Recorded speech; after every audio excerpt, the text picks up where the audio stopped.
Hi, guys. How are you today? This is such a good day for me.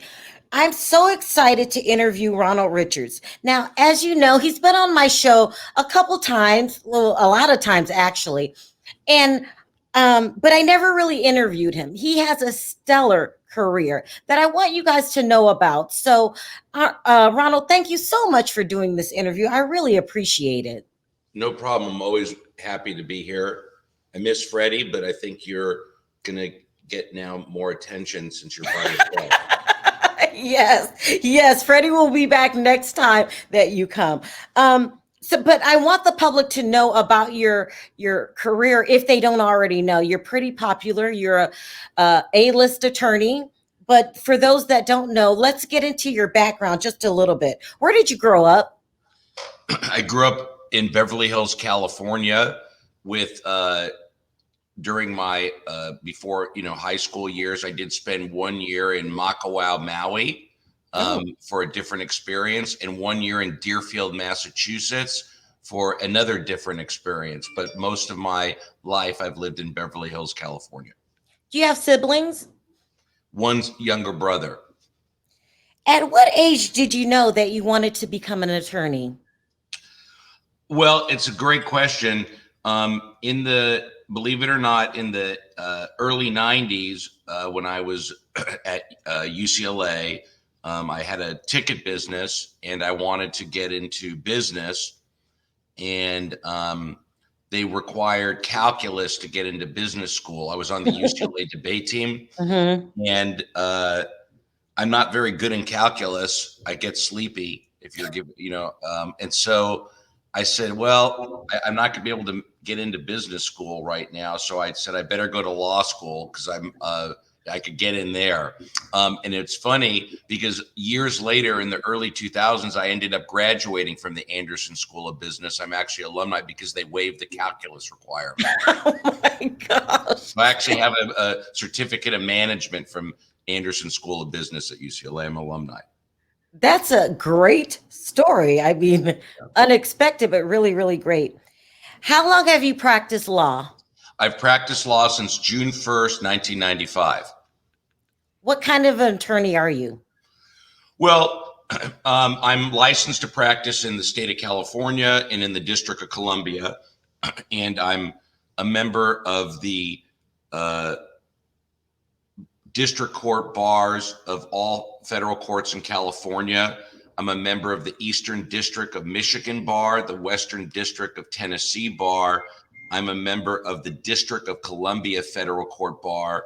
I'm a member of the Second, Ninth, and 11th Circuit Court of Appeals, and I'm Wow. a member of the United States Supreme Court Bar. So I have a lot of memberships and experience, and I've pro hoc, which means I've been appeared by permission in many, many jurisdictions: the Southern District of New York, the Eastern District of New York, the District of Wow. Hawaii, the Middle District of Florida, the District of Nevada. I would tell you so many districts. I've been all over the country, tried cases, and so the type of attorney I am at this stage is I'm a combination of someone that will take on a criminal matter if there's a righteous position or someone is being overpowered in a certain way that I could be effective and helpful. And it's something I'm passionate about or interested in. Like, for example, last year we dramatically protected growers in California that were legally growing cannabis and made sure they couldn't get prosecuted by the federal government. That's a published opinion in the Ninth Circuit. And but mostly I represent high net worth individuals that Mm. that basically have different capital issues with notes and guarantees and business disputes and real estate disputes. And then I have a lot of regular clients that are regular business owners, regular individuals that have complex problems that I've known for a long time. We don't ever get rid of a client because we outgrow them economically. If they've been a client, they're always a client. So sometimes believe it or not, I do very mundane problems for people because, you know, when you go to the doctor, if you have a slight infection in your finger, you don't want the doctor to say, well, wait till it falls off before I see you. So I handle a lot of things for people that may be trivial, but it's important to them. So we represent all sorts of people in Los Angeles. There's no one ethnic or sexual orientation or type of person we represent. We represent everybody that is respectful, civil, and needs a good attorney and a good team. I also have represented trustees in the United States Bankruptcy Court as their special counsel. And recently, in fact, today, the court confirmed my special counsel appointment in the Girardi bankruptcy. Yeah. And that's quite an honor and a privilege to be selected for these assignments. And so I do the cases I want to do at this stage in my career. I really don't do cases I don't want to do anymore. I don't care how much money they have or what the sort of the client financial investment is. I like to deal with nice people and help them with their problems. And even if they're not so nice, as long as their issues are important, I will help them. I just need them to sort of follow my directions. I can't have two lawyers in the case. I need one client, one lawyer. Mm-hmm. That's extremely impressive. The more I find out about you, the more impressed I get. How many lawsuits would you say you've handled throughout your entire career? I've handled, okay. We're not like what's called a litigation mill. So I don't file thousands of cases because we're not doing, you know, personal injury or mass tort litigation. I've probably handled, you know, 1,000 actions, but more importantly, I have over 20 published opinions, both in California combined with federal cases. And the importance of that is you can go your whole career without a published opinion. A published opinion means that the case you were on changed the law for everybody in that jurisdiction. And that's what I always strive to do, is to find areas that have not been addressed and advance the law by an appellate decision to change it in one way or another. By the way, I don't mind even if I change it on the losing end. I just want clarification.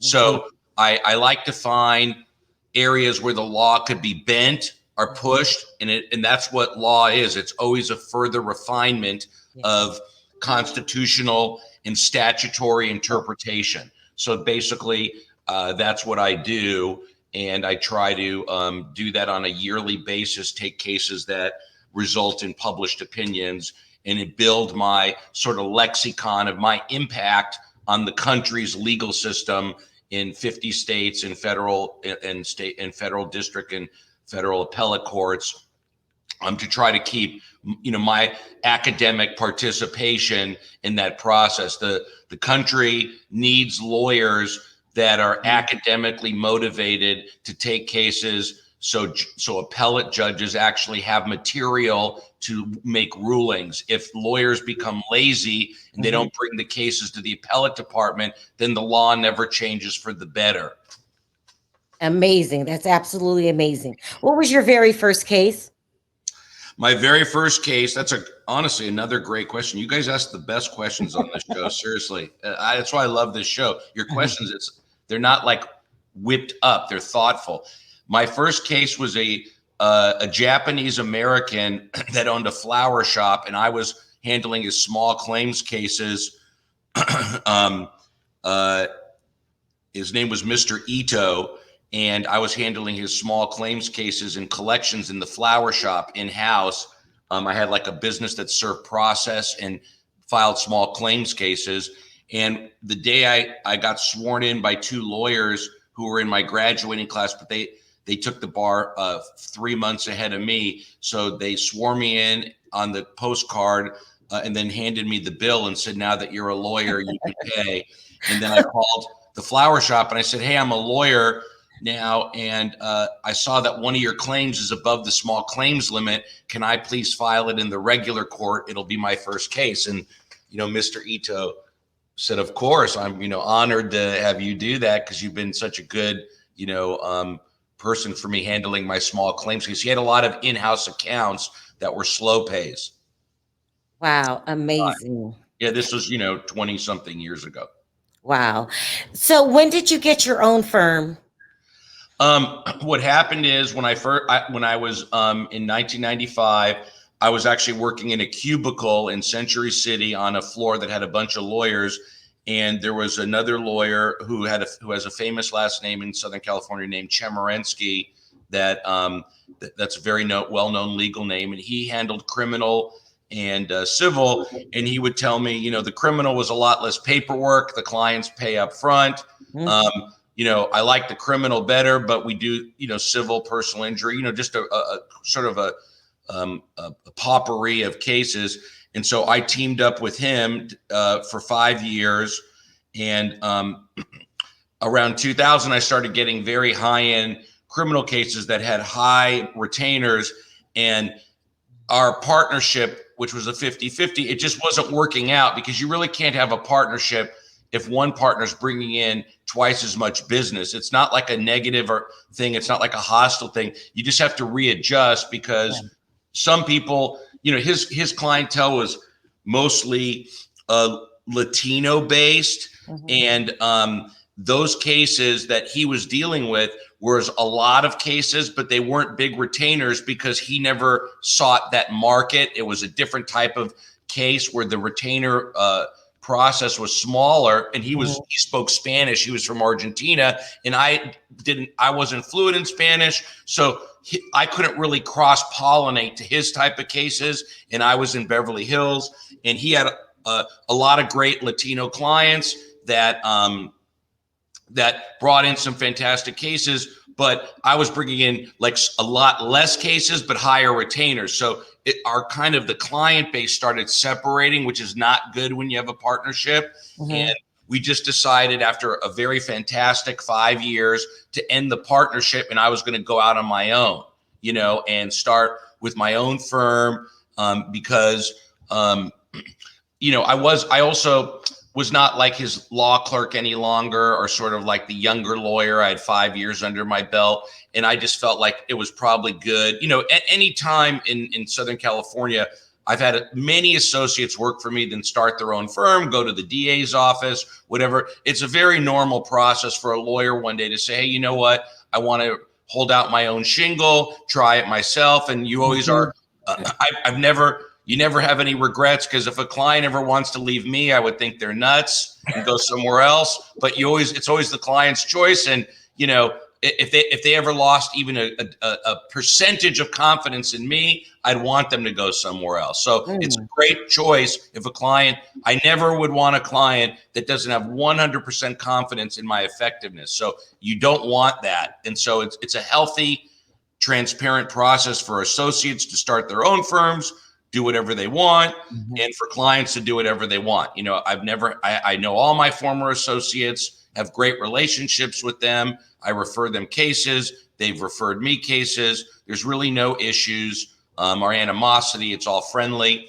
And with respect to the work history, so what happened is I started working for myself. And then in 2008, Tom Mesereau invited me, who's Michael Jackson's lawyer, invited me to apply for an interview with NBC News, because they wanted a legal analyst, and he thought that I was good on my feet talking.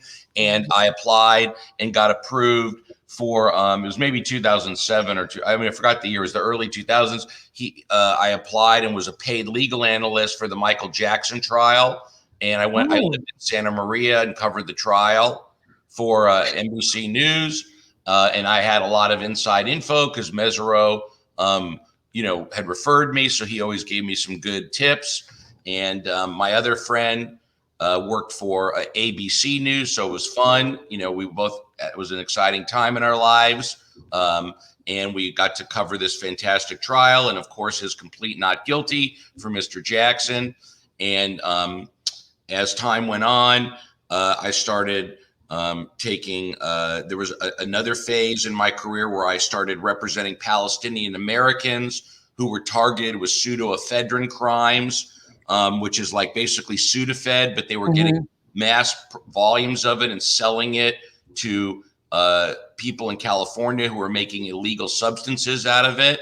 And Oh. they were being targeted in Chicago. But the issue was not whether they were guilty or innocent. That's not what my passion was. I felt they were being overcharged. They were selling listed chemicals, but then the government was indicting them for aiding and abetting methamphetamine production, which I thought was an overreach. So it wasn't about always winning. It was about limiting the exposure. But I did get a few hung juries when I took those cases to trial because of the overreach, and also whether my client really knew that they were going to make methamphetamine. And one time I was trying to show the jury that these were harmless listed chemicals. They're not drugs. And I ate, one of the million pills that was on the thing.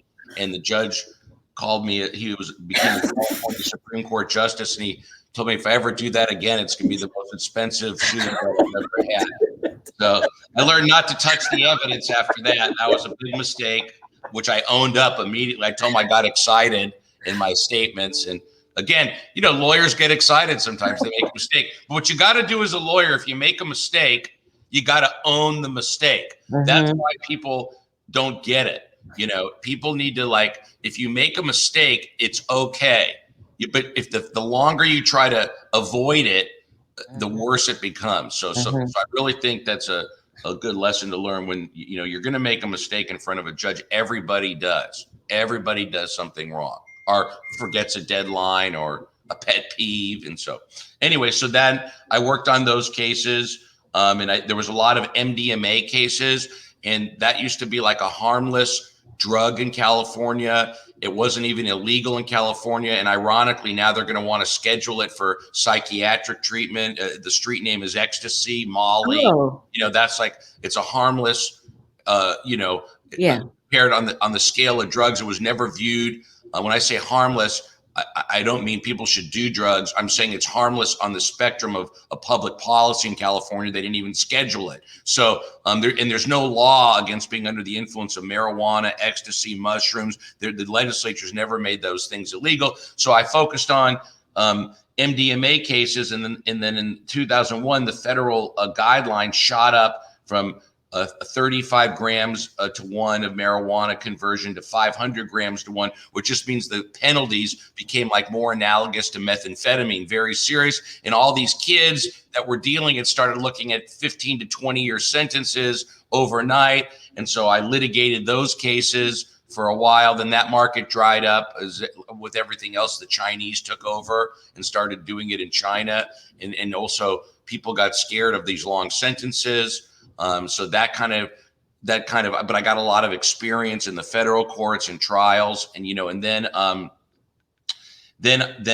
I moved into a lot of notes and deeds of trust, and we had the 2008 financial crisis, and I managed a large portfolio of secured debt and had cases all over the country against people that signed personal guarantees on commercial properties. We call them fools with a pen. And I helped clean up this toxic debt, which people don't realize.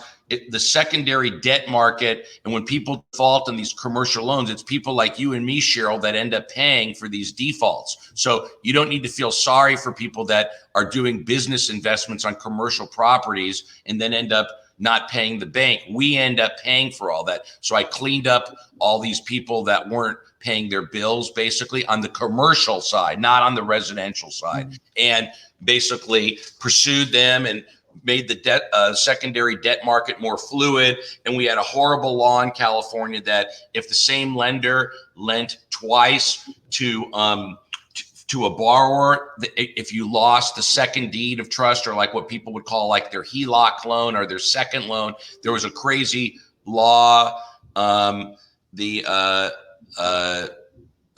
There was a crazy law that said if the second deed of trust was originated by the same lender, that you would not be able to recover that money, and it was basically chilling the same lender from giving the same borrower some more money. It was actually hurting borrowers. So I took that case all the way to the California Supreme Court, and they reversed 27 years of bad law that was actually penalizing borrowers, not lenders.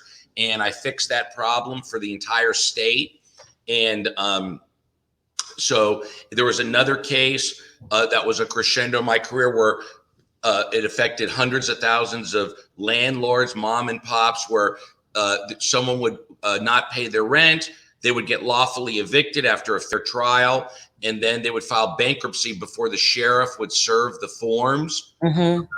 Thing in the law for 30 years was, because no one bothered to take it up to the Ninth Circuit, was that you'd have to go then get permission for the bankruptcy court, and all these mom and pop landlords that had like small units would have to spend tens of thousands of dollars to go back to the bankruptcy court just to get permission to evict the tenant that already lost, that was now trying to delay it some more. So I changed the law there where they now said you never have to go back to the bankruptcy court, that possession is lost once the state court judge gets rid of it. So I helped out all those mom and pop landlords and helped unclog the bankruptcy court that was wasting valuable resources on tens of thousands of stay petitions that were really frivolous and not necessary. So I cleaned up that mess and that decision.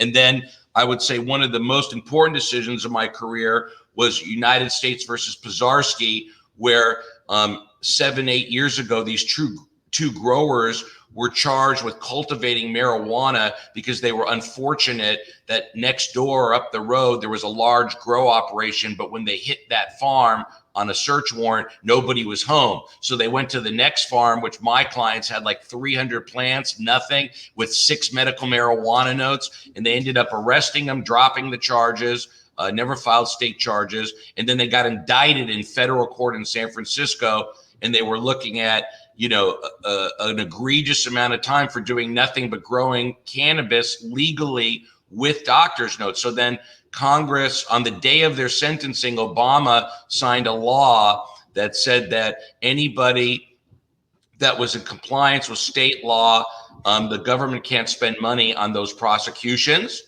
And case law developed from the Ninth Circuit that said as long as they're in strict compliance, the government is enjoined from those prosecutions. So I was able to get the first injunction in the history of the United States on a criminal narcotics case, stopping the federal government from prosecuting these cultivators. It went up to the Ninth Circuit, and late in 2020, they affirmed and issued a published opinion affirming the injunction against these cultivators. After that, the government dismissed the case. My clients were returned their personal property, which they had seized all of their personal property, money, property, everything, and the case was over. And that was a big win for me because that's still the law today, obviously. They didn't go to the Supreme Court. And now in the Western states, which is many states, people are protected if they legally comply with state medical marijuana laws, which there's thousands of people of color that, are in our prisons for minor drug offenses. And both President Trump, to his credit, tried to deal with this. So hopefully as President Biden, who many of his laws in the 90s put these people away that he signed off on as a senator. So hopefully he'll be sympathetic to that. And you had, other celebrities trying to get people out of jail. But let's face it. And then we have a great DA in LA, DA Gascon, that has, for some people don't think he's great. I think he's great for the people of color that were looking at 30 to 40 years in prison instead of now looking at 5 to 7 years. What people don't realize is I'm not about people not getting any time. What I'm about is ruining lives forever. That's too long. If you sit in a prison in California for 5 years, trust me, you're going to learn a lesson. And then every life, in my opinion, is redeemable, except for a select few. Obviously, if you have a career of violent crime and this is your 9th rodeo, I'm not advocating you should get a light sentence. However, there's a lot of people, the overwhelming majority of criminals are 1 to 3 time losers, and they have problems that can't be addressed by always locking them up. And so people should be locked up for committing certain crimes, but not the key thrown away. There's a balancing act that needs to be done. And so at least the DA, he may be too extreme. He's aggravated a lot of people in this city, but someone had to do something, and at least he's doing something is better than the same old story of let's just lock him up. Because what I see is, I've been doing this for almost 30 years, is the law clearly is not enforced in a fair and blind manner. It seems to be skewed, and anybody that thinks it's not is totally naive. All right. Now, that doesn't mean that police officers are bigots or racists. It just is a fact. You don't need to get into the psychology of why it's enforced inappropriately or why it's enforced in an arbitrary manner. I don't know the answer to that. I'm not buying on. I know many officers do a great job. I'm not buying on that every police officer has some sort of racial agenda. To me, that's too extreme. Why go there? If you want to win an argument, state the fact that no one can argue. The law is not applied equally. It's not enforced equally. Anybody argues that, they're Looney Tunes. It's not. So why are all these people of color locked up when we know they don't make up anything but a small percentage of the population? You don't need to know why. You just need to know, is that true? If that is true, we need to be extra careful on these long sentences, because we ruin all these families when people are locked up forever. So you don't need to always get into the why, as long as the problem is there. And so one of the ways to curtail that problem is to not have such long sentences. So that's a big passion of mine. But generally, in the career, I've always been fortunate to jump on matters where I see injustices. And when I came onto your show to conclude this, I started seeing problems with certain attorneys that, as you know, I was calling out on my social media page, that I saw problems where, how does an attorney get a settlement and not pay a client? Why is an attorney loaning clients money or doing business deals with them? I mean, why is attorneys basically not delivering settlement payments that are due clients? And you have these prosecutions and these bankruptcies, and that's all about that. So that's what I've spent some time on, just from a public interest perspective. And then it turned out that I actually got some work out of it. Yeah. Which leads me to my next question. When I first met you, you said you were passionate about exposing crooks. What made this a passion for you? Well, I spent a lot of my career defending people accused of offenses and people sued for civil wrongs. And you sort of get to know that there is a lot of people that need to be exposed. But I mean, when you're an attorney, and you're basically, there's enough evidence to warrant that you're kind of not paying attorneys you were supposed to split fees with, or taking client settlement money and misappropriating it. We can't have that. That's like the beginning of the end. I mean, because attorneys handle complicated financial transactions for clients all the time.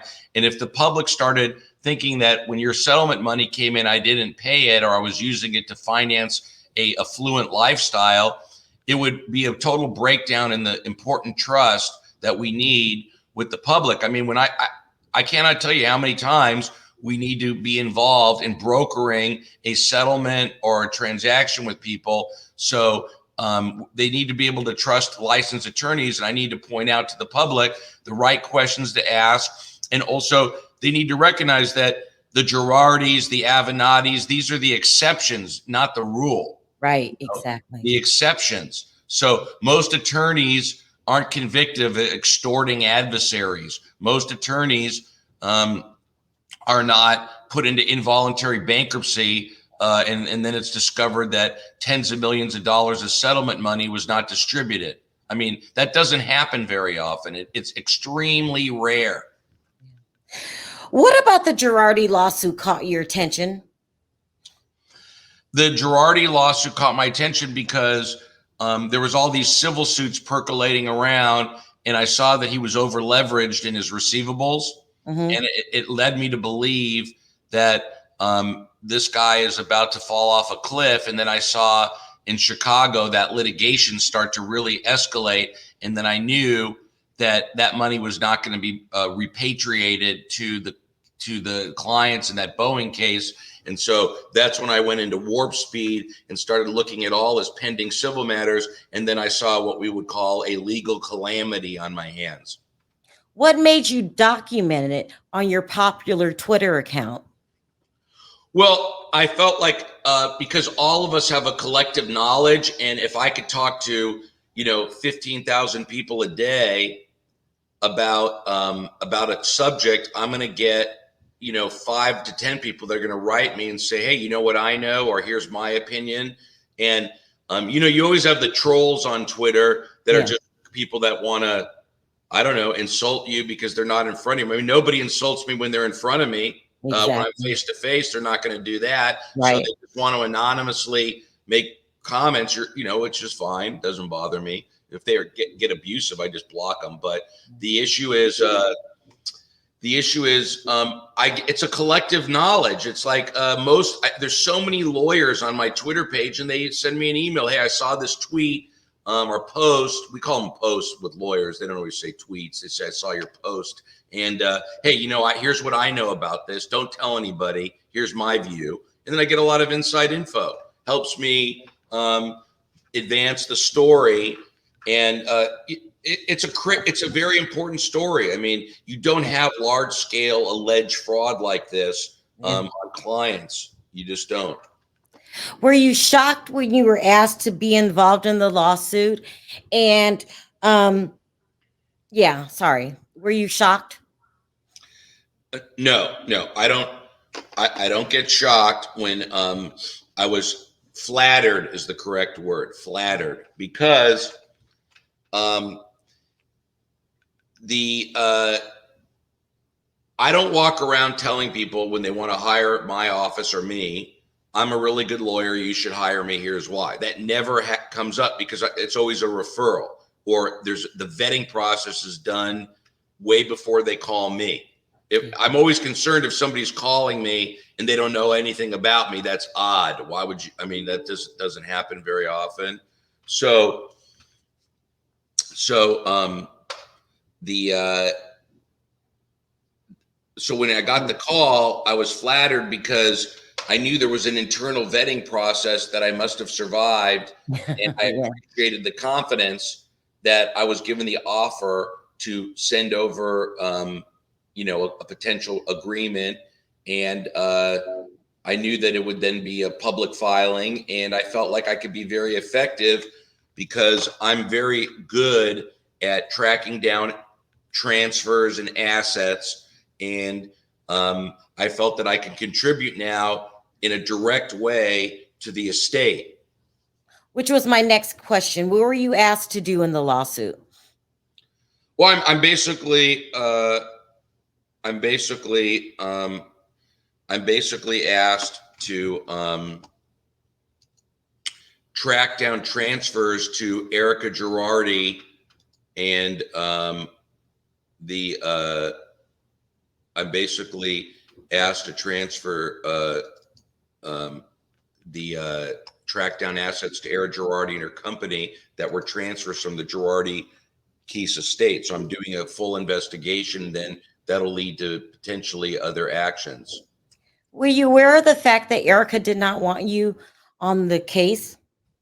Yes, of course, because she filed an objection. And the target of the investigation doesn't get to control the choice of counsel. Are you allowed to ask this question? It's just a feeling right now. Do you think there are hidden assets? Yes, I do. That's really good. How do you think, and we don't know, we're not in anyone's head, how do you think Tom got himself into this mess? That's a good question.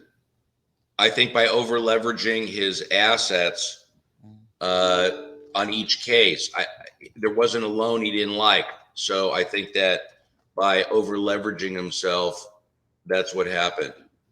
We don't know for sure, but if you had to guess, do you think Tom can win this case? Well, this is a bankruptcy case. You can't win it. You could only lose it. What do you mean by that? Well, he's been put into bankruptcy. So so he can't win the case. And it's not a case you can win. He's only going to get his assets taken from him. That's it. Better question. Do you think he can get, do you think there are no assets to be found? No, I think they've identified a lot of assets. I think that he's going to, that there's going to be a lot of assets to be found. They've been finding them as we go along. Do I think there's going to be transfers to Erica Girardi, or other people have received transfers? Because that's really the better question. That's Did a great some of this question. money get transferred and spent with other places? Mhm. That's really the issue. Listen, I am ecstatic that you are brought into this case. I think you're passionate about what you do. I was so happy that you are on board. Do you think it's going to be a lot of work? Yeah, but I have a team of people doing it with me, and I'm excited about the work, because my only goal when I'm done is for the trustee to say, "Hey, I'm so happy we hired you, because you really were thorough," and I'm going to show the court, other counsel. I mean, I do like when other counsel call me or write me and say, "Hey, I thought this was a great result for you," or "Thanks for changing the law. I've been wanting to appeal this."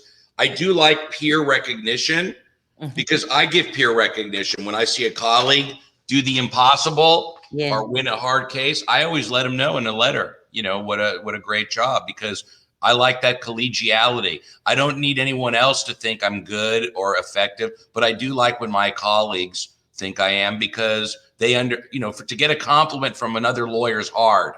So they don't like to compliment the competition all the time. And I'm not the competition, but it's just, that's just how it is. But I always give compliments to other lawyers that, even the lawyer that tried to argue the objection for Miss Girardi, he did a great job in that hearing. And I told him that, he did a great job trying to confuse the judge and divert the issues. But the fact is, there was no legitimate reason why I wouldn't be the special counsel. And ultimately, the facts and the truth got to the right result, but that didn't mean he didn't do a great job for his client. And I told him that. And that's why he immediately, in my opinion, didn't object to my appointment order and signed it, so we wouldn't be delayed any longer. And he's a great guy and a very good colleague. And I'm happy that her representation in the bankruptcy court was of such high caliber. Well, I'm not your colleague, but I am a fan, and I have a lot of confidence in you. And I'm so happy that you were brought on board. I think you're going to get the job done. And you just impress me each and every day. I just really, really like you, Ronald. I really do. Was there anything else you wanted to add to this interview? No, I think that we've covered it all, and that I just wanted to say that I'm always grateful to be on the show. It's a very nice format, and you have nice people that listen to it that are kind of not your run-of-the-mill fans. They actually like some substance, and I think that people, this type of alternative news, alternative talk shows, it's like the way of the future. That's how it really is now. Most people I know don't even have regular TV. Yeah, that's true. So people don't realize that. Like, older people think, "Oh, well, what do you mean you were on Sharrell's World? What's a Sharrell's World?" Like, I don't even know what that is. That's an older person. But young people and middle-aged people that look to the internet for discussions, podcasts, news, they all know about it. And I think that that's a great shift, is that in pursuing the entrepreneurial spirit, you're not cabined as part of a big bureaucracy. You can have your own show and touch hundreds of thousands of people, and you don't have to spend $10 million for an FCC license to get there. And I think that's a great thing. That's a great thing. It's like the little guy actually has an opportunity to move up. And when I say the little guy, I'm comparing you to ABC News. They're the big guy. Okay. But a talk show that can start on an internet-based platform and not have a high barrier to entry is a great thing about 2021. Just like electronic filing allows me the flexibility to go all over the country, and I don't have to carry a big box of papers with me. I could file it in a laptop. in addition to appearance by video, saves the client tens of thousands of dollars. Yeah, that's so true. Ooh, Ronald, I'm so excited for you. I can't wait to see what you find out. I think the whole, all of the Real Housewives fans are just waiting for this. This is a very hot topic, and I think you're the man for the job. Thank you Okay, so well, much. thanks again. Have a great day, Sharrell, and I'll look forward to this interview hitting the airwaves later on. I can't wait. I'll let you know. Thanks again, and stay in touch. Okay, bye. Take care. Bye bye. That was an amazing interview. Ronald Richards, you've got to love him. He has a very unique personality. He's enthusiastic and he's passionate about uncovering and exposing crooks, just like he said when I first met him. He's a great guy. This is going to be interesting. Are there hidden assets? We'll find out. This case is very, very hot, and I am not taking my eye off of it. I will follow it to the very, very end. So again, thank you, Ronald, so much for coming on. This was a great interview, guys. Leave your questions in the comment section for any questions that you might want to ask Ronald, and I'm sure we will get him to answer those questions. All right, you guys, thank you so much. This was an amazing interview by an amazing, high-powered attorney. He really is. Thanks again, and I will see you on the next video. Bye for now.